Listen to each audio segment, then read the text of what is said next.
அஸ்ஸலாமு அலைக்கும் ஃப்ரெண்ட்ஸ், எல்லோரும் எப்படி இருக்கீங்க? அல்ஹம்துலில்லாஹ் நாங்கள் எல்லோரும் நல்லாயிருக்கோம். நீங்களும் நல்லா இருப்பீங்கன்னு நினைக்கிறேன். நான் இன்றைக்கி வீடியோவில் என்ன செய்ய போகிறேன் அப்படின்னா, ஒரு ஈவினிங் ஸ்நாக்ஸ் ரெசிபி தாங்க செய்ய போகிறேன். நான் வந்து வாழைப்பூ வச்சு ஒரு ஹெல்த்தான ஒரு ஸ்நாக்ஸ் ரெசிபி தாங்க செய்ய போகிறேன். இப்போ வாங்க அது எப்படி செய்யலான்னு பார்க்கலாம்.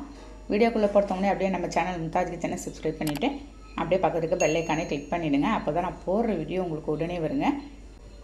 அதுக்கு இந்த ரெசிபி செய்கிறதுக்கு ஃபஸ்ட்டு நான் வந்து ஒரு கப்பு நான் வந்து கடலைப்பயிறு எடுத்துக்கிறேன்.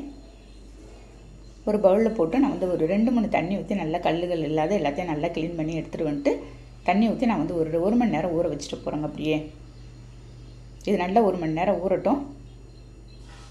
அவ்வளோ ஒரு ஹெல்த்தான ஒரு ரெசிபி தாங்க இது. இந்த வாழைப்பூவில் அவ்வளோ ஒரு ஹீமோகுளோபின் நமக்கு இல்லைன்னா ஹீமோகுளோபின் கூட உங்களுக்கு இன்க்ரீஸ் பண்ணும். ஒரு வாழைப்பூ பெரிய வாழைப்பூவாக பார்த்து நான் வந்து ஃப்ரெஷ்ஷானதாக எடுத்திருக்கேன். அது எல்லாம் தோலை எல்லாம் நம்ம ரிமூவ் பண்ணி எடுத்துடலாம். நமக்கு ரத்தத்தில் உள்ள அந்த கொழுப்புகள் எல்லாத்தையும் அந்த வாழைப்பூ நம்ம தொடர்ந்து சாப்பிட்டுட்டு இருந்தோம்னா அதையும் கரைக்குங்க. இதில் ஏராளமான சத்துக்கள் இருக்குது. நமக்கு வந்து விட்டமின் ஈலாம் நிறையவே இருக்குது ஃப்ரெண்ட்ஸ். இதில் பாருங்கள், அது எல்லாத்தையும் நான் வந்து எடுத்துகிட்டு உள்ளே இருக்கிற அந்த நரம்பு எல்லாத்தையும் க்ளீன் பண்ணி எடுத்துகிட்டு போகிறேன். இப்போ இந்த மாதிரி எல்லாத்தையும் எடுத்துடணும். நம்ம வாரத்தில் ஒரு டைம் இல்லாட்டி 2 டைமாவது இந்த மாதிரி வாழைப்பூலாம் நம்ம வந்து உணவில் அடிக்கடி சேர்த்துக்கிட்டே இருக்கணுங்க. இந்த வாழைப்பூலாம் நமக்கு ஒன்றும் விலையும் அதிகம் இருக்காதுங்க. 10-15 ரூபாக்குள்ளேயே நம்ம வாங்கிடலாம். பாருங்கள், இது எல்லாத்தையும் க்ளீன் பண்ணிவிட்டு சின்னதாக கட் பண்ணி நான் வந்து மஞ்சத்தூள் உப்பு போட்டு கழனி தண்ணியில் நான் வந்து இதை வந்து ஊற வச்சுருக்கேங்க. நம்ம அரிசி களைஞ்ச தண்ணியில் எடுத்து நான் வந்து இதை வந்து ஊற வச்சுருக்கேன். அப்போ தான் உங்களுக்கு வந்து இதோட நிறம் மாறாத இருக்கும். இல்லாட்டி நீங்கள் அப்படியே அரிஞ்சு வச்சிங்கன்னா உங்களுக்கு கருப்பாயிடுங்க. எல்லாத்தையும் ஒரு 10 நிமிஷம் அந்த தண்ணியிலேயே நான் வந்து அரிஞ்சு போட்டுட்டு இப்போ எல்லாத்தையும் ஒரு மிக்ஸி ஜாரில் சேர்த்துறேன். சேர்த்துட்டு ஒரு பல்ஸ் விட்டு நம்ம வந்து இப்போ எடுத்துக்கலாம். நீங்கள் ரொம்ப குழன்னு ஆக்கிடாதீங்க. ஒரு பல்ஸ் விட்டால் போதும். 1-2 இருந்தால் பரவாயில்லைங்க. பாருங்கள், அதை எடுத்து எல்லாத்தையும் ஒரு பவுலில் ட்ரான்ஸ்ஃபர் பண்ணிடுறேன். நான் செம்ம சூப்பராக இருந்துச்சுங்க இந்த வாழைப்பூ வடை. அது அப்படியே இருக்கட்டும். அதுக்குள்ளே நம்ம ஊற வச்சு கடலைப்பயிரும் ஊறிச்சு அதையும் வச்சு அதே மிக்ஸி ஜாரில் நான் சேர்த்துட்றேன். இதையும் ஒரு பல்ஸ் விட்டு நம்ம வந்து எடுத்துக்கலாம். 1-2 இருக்கலாம், அதனால் ஒன்றும் தப்பு கிடையாது.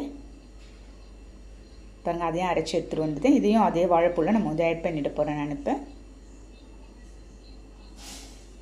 இந்த லீவ் டைமில் இந்த மாதிரி குழந்தைங்கள்லேருந்து பெரியவங்க வரைக்கும் இந்த மாதிரி சம்மர் டைமில் நம்ம வந்து இந்த மாதிரி வாழைப்பூ வாழைத்தண்டு எல்லாமே சேர்த்துக்கணுங்க உணவில். ஒரு 5 பச்சை மிளகாய் எடுத்துருக்கேங்க. அதையும் எடுத்து எல்லாத்தையும் நறுக்கி போட்டுடலாம். காரம் உங்களுக்கு தகுந்த மாதிரி நீங்கள் வந்து சேர்த்துக்கோங்க. அதோடையே ஒரு 3 கொத்து கருவேப்பிலை இருக்கும். ஒரு ஃப்ரெஷ்ஷான கருவேப்பிலை நல்ல செம்ம வாசனையாக இருக்குங்க அந்த கருவேப்பிலை. அதையும் எடுத்து நான் உருவி போட்டுட்டேன். 1 கப்பு வெங்காயம் நைஸாக அரிஞ்சு வச்சுருக்கேங்க. வெங்காயம் நீங்கள் வந்து கொஞ்சம் கூடுதலாகவே போட்டுக்கோங்க. 1 ஸ்பூன் இருக்கும் சோம்பு எடுத்து கையாலேயே நல்லா நான் வந்து அதை மிக்ஸ் பண்ணி விட்டுடுறேன். பாருங்கள், போட்டுட்டு அதுக்கு தகுந்த உப்பு நம்ம வந்து போட்டுடலாம். ஒரு 1.5 ஸ்பூன் தூள் உப்பு நான் வந்து சேர்த்துட்றேன். உப்பு நீங்கள் அதிகம் காட்டிடாதீங்க. பாருங்கள், போட்டு எல்லாத்தையும் நல்லா நான் மிக்ஸ் பண்ணி விட்டுடுறேங்க. அவ்வளோதான். உங்களுக்கு தண்ணியோட கன்சிஸ்டன்சி உங்களுக்கு வெங்காயத்தில் இருக்கிறது நம்ம அரைச்சோட விழுதுகளோட தண்ணியும் கரெக்டாக இருக்கும் உங்களுக்கு. பாருங்கள், இந்த அளவுக்கு நம்ம தட்டி போடுற அளவுக்கு நீங்கள் ஒரு சரியான கன்சிஸ்டன்சிக்கு மிக்ஸ் பண்ணிக்கணும். நெக்ஸ்ட்டு ஸ்டவ்வில் நான்ஸ்டிக் பேனில் எண்ணெய் ஊற்றிருக்கேங்க. எண்ணெய் நல்லா ஹீட் ஆனதும் நம்ம வந்து ரெடி பண்ணி வச்சுருந்து தட்டி வடை மாதிரி நீங்கள் போட்டுடலாம். உங்களுக்கு எந்த ஷேப்பில் வேணுமோ நீங்கள் அந்த ஷேப்பில் போட்டுக்கலாங்க. ஒரு மீடியம் ஃப்ளேமில் வச்சு எல்லாத்தையும் ஆப்போசிட் சைடில் நான் வந்து திருப்பி போட்டுறேன். பாருங்கள், பார்க்கும்போது எப்படி இருக்குன்னு. உங்களுக்கு கொஞ்சம் கூட ஒட்டாது, அதே சமயம் கொஞ்சம் கூட எண்ணெயும் குடிக்காதுங்க. அவ்வளோதான். நான் எல்லாத்தையும் ஆப்போசிட் சைடும் திருப்பி போட்டுறேன். நல்லாவே வெந்து வந்திருக்கு. இந்த வாழைப்பூவில் அவ்வளோ ஒரு சத்துக்கள் இருக்குங்க. நம்ம ரத்த நாளங்களில் உள்ள அடைப்புகள் எல்லாத்தையும் நான் உங்களுக்கு வந்து க்யூர் பண்ணும். இது ரத்த சோகையும் சரி பண்ணுங்க. பாருங்கள், இதே மாதிரி இருக்கிற பேட்ச் எல்லாத்தையும் போட்டு நான் வந்து எடுத்துகிட்டு போகிறேன். இன்றைக்கி ஒரு ஈவினிங் டைமில் ஒரு காஃபியோடு இதை வந்து நாங்கள் வந்து சாப்பிட போகிறோங்க. டேஸ்ட் எப்படி இருக்குன்னு இன்றைக்கி பார்க்கலாம். கையில் எடுக்கும்போதே அவ்வளோ ஒரு கிறிஸ்பியாக இருக்குது.